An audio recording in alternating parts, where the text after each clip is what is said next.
for joining us for this presentation on final hours. We've taken our ELNEC core curriculum and adapted it for the COVID-19 crisis with the hope that these slides and our little discussion today will be helpful to you as nurses out in your communities taking care of patients who are nearing the end of life, especially as a result of the COVID-19 crisis. We recognize that those of you at the bedside are being asked to do everything. There's limited staffing, limited resources, challenges getting medications, and yet you're the one who's going into the room to take care of these patients and are expected to not only provide the physical care, but the psychosocial and spiritual care to patients who are dying alone. And that's different than anything we've been asked to do ever before. Certainly, it's challenging because you're also caring for patients whose families are separated from them during the dying process due to the visitation restrictions. And so again, you're the one going in at the bedside and you're the one attending to all of the patient's needs and ensuring that they don't feel alone, despite the fact that they cannot have visitors, that they know they're not being abandoned, and especially that the families know their loved ones are being cared for because they can't be in the room witnessing your great care. In palliative care, we've turned to the National Consensus Project Guidelines for Quality Palliative Care, and Domain 7 talks about the importance of how to take care of patients nearing the end of life. And it talks a lot about comprehensive assessment, addressing pain, symptoms, but it also talks about assessment and management of all dimensions of quality of life, the social, the psychological, the spiritual, and it incorporates ethical and cultural aspects of care as the patient nears end of life. We know, though, that with the COVID-19 pandemic, we really have limited or maybe not even any interdisciplinary team members that are allowed to go into the room and work with the bedside nurses. So again, you're being called on to do all aspects of care. And that's not ideal. We've been saying for such a long time in palliative care how important the interdisciplinary team is, and yet in this crisis you realize you are a one-man team attempting to deliver care and attend to all of the domains of quality of life. One of my colleagues has suggested that she is from New York City, that they found sometimes going into the medical record can actually help the nurses pull up old conversations that maybe team members have had before the patient was totally isolated, or old conversations with physicians and patients and families about important aspects of care that can really help you in providing psychosocial and spiritual care. Because you're going to be having these conversations. Again, you are the one at the bedside. It's very critical that having an advanced directive discussion happens ASAP, ideally on admission if it hasn't been done on previous admissions. Many of the patients that you are admitting with COVID-19 have multiple comorbidities and have serious illness. So they may have had conversations about advanced directives, but we know that many people don't always do that ahead of time.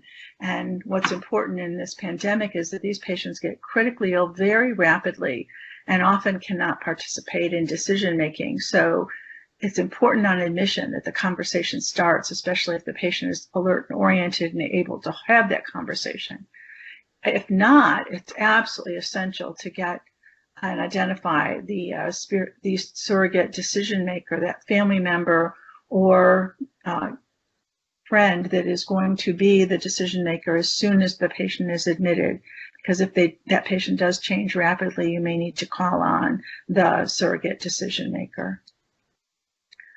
You know that some patients may be triaged to comfort care and not necessarily receive ventilator support or ICU support, partially because of limited equipment in ICU beds. When we first put these slides together, that was a huge issue a few weeks ago. We're so glad to see that for the most part, Many of the hotspots have not had to go without a critical ICU bed or ventilator equipment for patients that need it. But if a patient is triaged to comfort care, it's important that obviously you need to address quality end-of-life care. If they have the option of ICU care and ventilator support, and they are critically ill with other comorbidities in addition to COVID-19, it's important that you clarify their goals of care, especially if they're not documented in the medical record. Some people may have previously expressed wishes that they never want to go to the ICU or never be intubated again, and that if they ever became serious, so they'd prefer to go home and be with their family. So it's important that you ask about goals of care and, again, get these advanced directives right at the get-go. We recognize that this might be an important video for many of you to watch because we know some nurses don't typically work in areas where death is frequent, and yet many nurses during COVID-19, especially in hotspots, have been moved from the areas that they typically provide care in and maybe sent to areas where they haven't worked previously and where death is frequent. And this might be a first-time experience for many of you, especially witnessing numerous deaths accumulating over the course of the week. So we recognize it's important that not only are you taking care of the patient and you're keeping the family updated, but that you take care of yourself. Make sure you seek help from fellow nursing colleagues who maybe have had this experience in the previously where they've worked with patients, maybe on an oncology unit or in a cardiac care unit where death is a little more frequent than what you've been exposed to, and get the support from them to help deal with cumulative loss, because if you don't deal with it right up front, it will come and grab you at a much later date. Try to make yourself familiar with the signs and symptoms of what a patient looks like who's entering an actively dying phase, usually those last 48 hours, so that you can be proactive in anticipating and addressing changes in the patient's status, maybe making sure that the appropriate pain and symptom orders are in the medical record should you need them. And then, of course, it's really important that you're communicating with the family all along, especially as giving them updates about patient changes so they can be prepared for this. And also so that if they would like to be able to say last goodbyes via video or FaceTime, whatever you're using, it's important that they have the opportunity to do that. We wanted to give you a few little ideas about how to share those last words.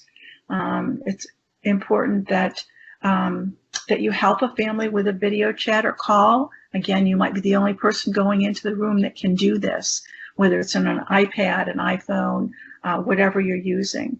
And it's important to help the family because they may not know what to say to the loved one. If the loved one is unresponsive, it's important for them to know that hearing is the last sentence to ever leave the body, so that assuring them that we strongly believe their loved one is hearing what they have to say, even though that person is unable to give them verbal feedback after the conversation.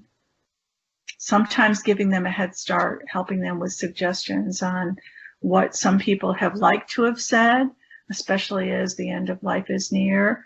And Ira Byock has given us some things that people have wanted to say that are important tasks at end of life. For example, I forgive you, please forgive me. Thank you, I love you, and of course, goodbye.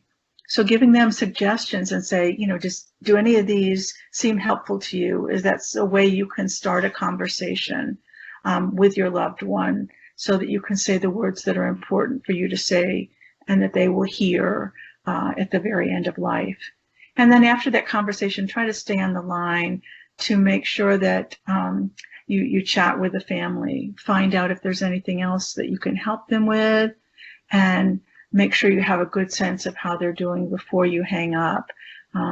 Typically, when family members are facing end of life, we as nurses are there for them in the room or in a private setting outside the room to support them. And you're not able to do that with this virus. So, making sure that they know you are there for them, that you are on the other end of the line to ask how they are doing.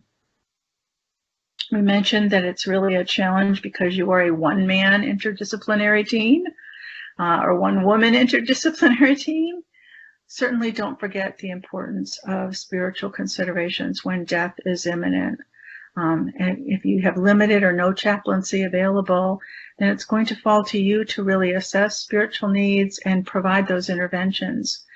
That's not something all of us were prepared to do. We may not have learned that in nursing school, but it really is not a complex task. Simply asking the person a few questions about their spirituality, keeping in mind that not everyone is religious, but everyone is spiritual.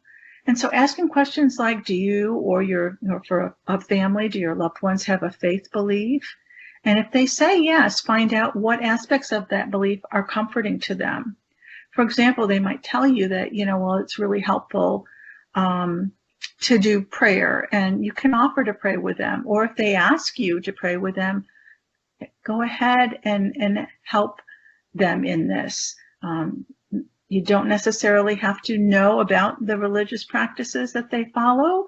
Let them lead you. And a beautiful story I remember in one of my oncology settings where one of our medical oncologists had delivered some very difficult news to the family, and the patient was in the room, and the oncologist asked if there was anything else that she could do for them, and they asked her if she would be willing to pray with them. Now, this oncologist was of Hindu background and faith, and the family asked her to say a Hail Mary prayer of the Roman Catholic faith with her.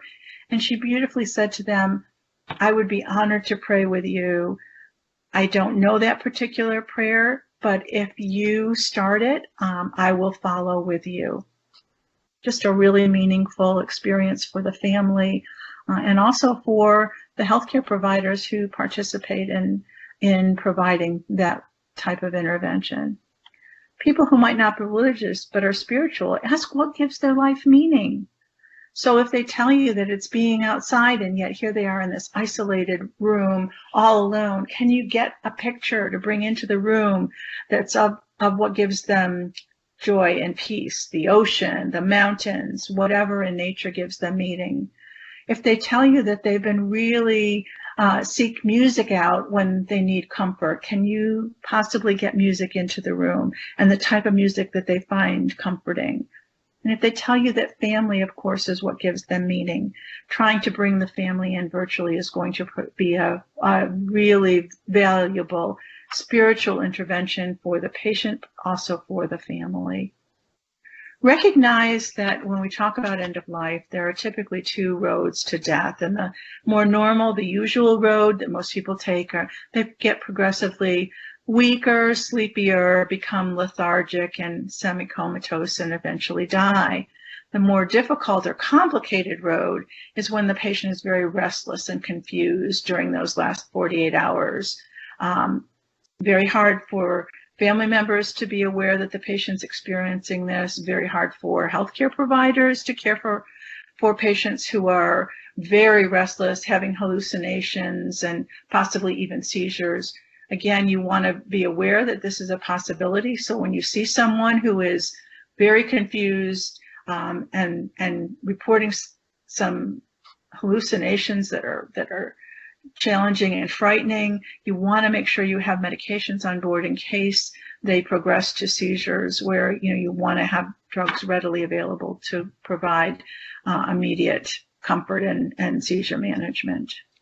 The most common symptoms that most of us know now on patients with COVID-19 experience, continue throughout end of life, and that might be the cough that they presented with, which is well managed with opioids. Certainly dyspnea, that sensation that they can't get enough air in. It's irregardless of whether or not they're oxygenating enough, but they don't feel like they're getting air, and it's very frightening.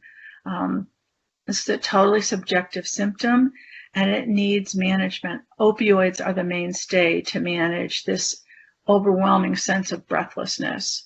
And certainly from a nursing standpoint, positioning for comfort and for breathing comfort is absolutely critical. As they near the last 48 hours, you might hear something that we used to call the death rattle, that noisy respiratory congestion kind of gurgling in the back. It's often very well relieved just by repositioning the patient, certainly on the side with the head of bed up. Sometimes just turning will do that. But if that is not enough, advocate for the use of an anticholinergic like a scopolamine patch, which will help dry that up and make sure they're not getting too much IV fluid, which is contributing. Please don't suction these patients. It's not helpful, and it actually really damages the mucous membranes and is quite uncomfortable. Fever, a common problem with COVID-19, can be managed, especially if you have them on a scheduled basis, to manage the fever with acetaminophen, and that can be delivered orally, rectally, or parenterally. And then consider if your patient is having pain. If they've had comorbid conditions that are very painful, you need to continue pain assessment and interventions. If they maybe haven't had previous issues with pain, they may not necessarily have pain with COVID-19 other than from the pain associated possibly with, cough and the discomfort in the chest muscles. But also look for signs of skin breakdown.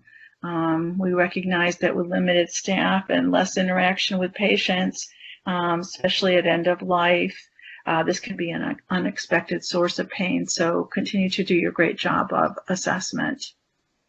What about opioids? It is safe to use opioids in the final days and hours of life, especially when you're using it for pain and or symptom of dyspnea. Dosing opioids for pain control is based totally on your assessment and reassessment. Sometimes we find patients who have had issues with pain for a long time. The pain might escalate towards end of life. For example, if you have a patient who has metastatic breast cancer and now presents with COVID-19 and has struggled with bone pain for a long time, they're going to continue to need opioids to manage that bone pain. They may or may not need to be increased or decreased depending on the patient's kidney function.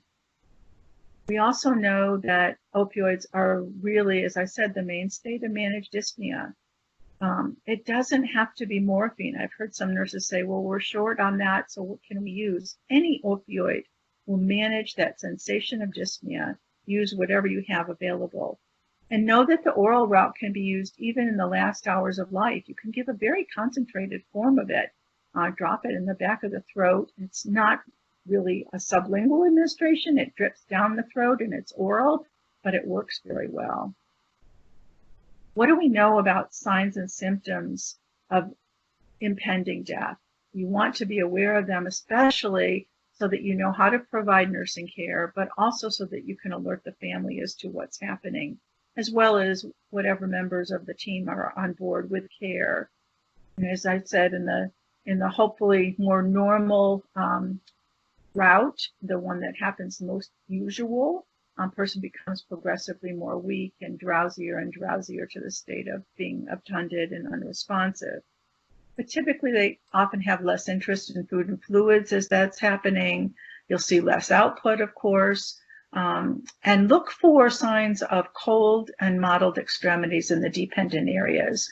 When you turn a patient, look at the back of the legs and the sacrum to see if some of that mottling is happening, which typically happens in the last 48 hours of life. For those of you not familiar with a lot of patients actively dying, you'll see some vital sign changes. Often the blood pressure drops, the pulse might go up.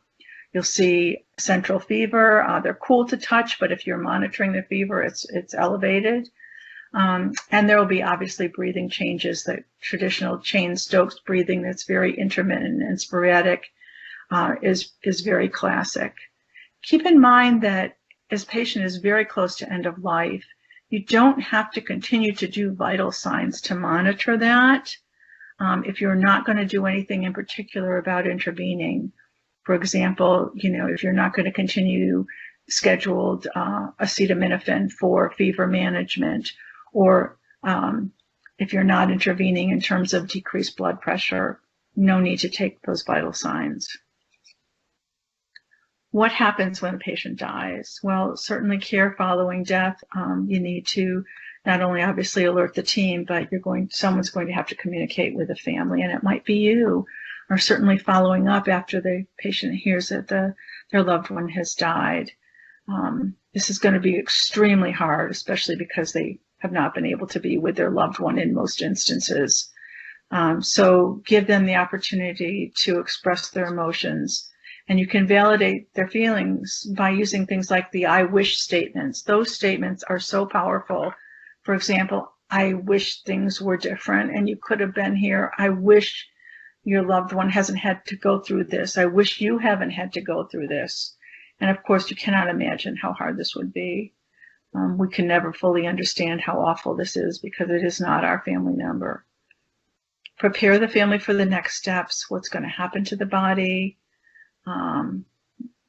that you certainly are taking respectful care of the body. And it's important that they know that they really need themselves to follow up to get some grief counseling, especially during this pandemic where grief is going to be incredibly complicated. Know that most local hospices offer grief counseling, even if the patient wasn't enrolled in hospice care, and they can reach out to them, especially as time goes on and hopefully the pandemic quiets down a bit. Honor and respect that body. Let the family know you're going to do that. Any rituals that they've shared with you are really important to try to honor. Cultural and spiritual rituals at end of life really are essential, especially to the family, to know that those have been honored and respected. Obviously, if you think the patient is imminently dying, it would be helpful to know if there are some specific rituals that need to be performed before the patient actually takes his or her last breath.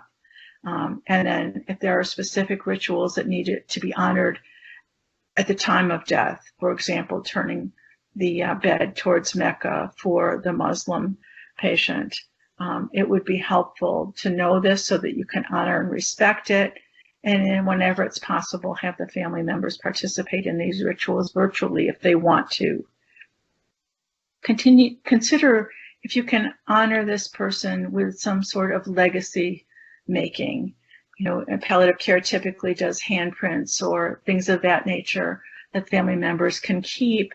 Of course, with the coronavirus, the handprint has to be secured so that we're not spreading the virus.